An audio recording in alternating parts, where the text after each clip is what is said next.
इतनी साधना गोस्वामी जी ने की, कहीं एक झलक नहीं मिली प्रभु की।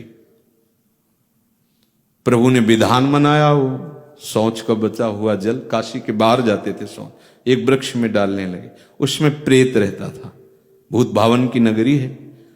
प्रसन्न हुआ जलपान करके, अशुद्ध जल पी के प्रकट हुआ, गोस्वामी जी से कहा डरना मत, तुम्हारी जो इच्छा हो हमसे मांग लो। उनका इच्छा तो यही कि एक बार अपने प्राण प्रीतम सिया राम का दर्शन पाऊं। बोले इतनी सामर्थ्य मेरे में नहीं, लेकिन उपाय बता सकता हूं।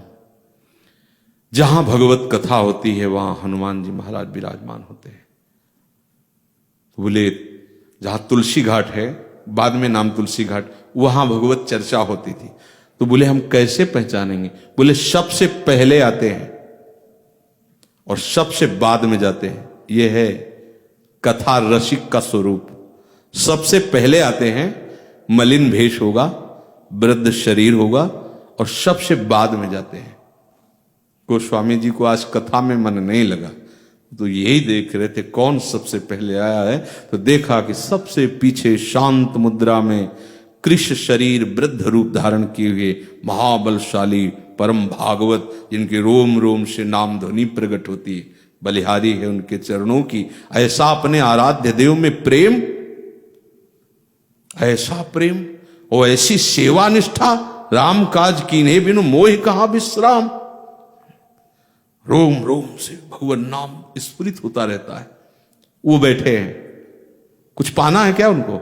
ये है आसक्ति अपने आराध्य देव की, उनकी चर्चा, उनका नाम, उनका गुण, उनका रूप सुनने को मिलता है। जहां जहां पी की बात सुने, खोजत तीन गैनन, वो रास्ता खोजते प्रेमी जन, कोई मेरे प्रीतम की बात सुना दे।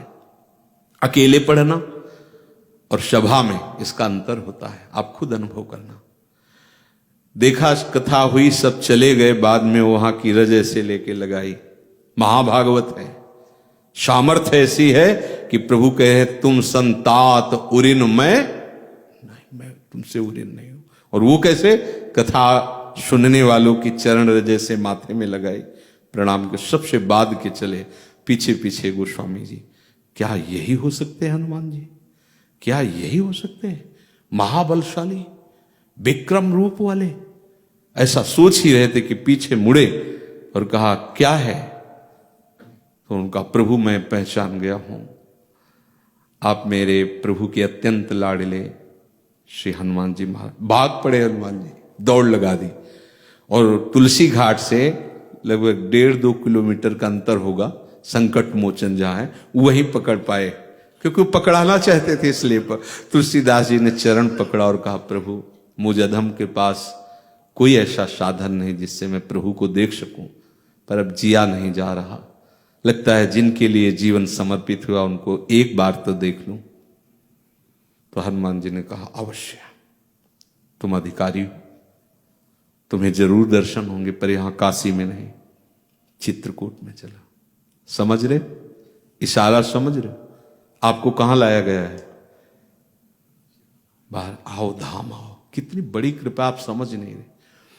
अब गोस्वामी जी को श्री हनुमान जी की प्रार्थना से चित्रकूट में जब वो चंदन घिस करके और सोच रहे थे कि प्रभु आएंगे तो कैसे सेवा करेंगे, क्या करेंगे, इतने में 2 राजकुमार आए और उन्होंने कहा कि हमें थोड़ा चंदन लगाओगे? तो यंत्रवत ऐसे चंदन लगा। पहली बार तो चूक गए थे, दूसरी बार ऐसे यंत्रवत लगा रहे। तो हनुमान जी फिर बोले कि जिनके चंदन लगा रहे हो ना, ये वही है जिनके दर्शन के लिए तुम लाते। एकदम तब देखा गौरवर्ण, रहते श्याम गौर ही है साहब, गौरवर्ण लखन जी और श्याम वर्ण कृतकृत्य हो गए। चित्रकूट के घाट में भई संतन की भीड़, तुलसीदास चंदन घिसत तिलक देत, ऐसा कुछ। हाँ ऐसा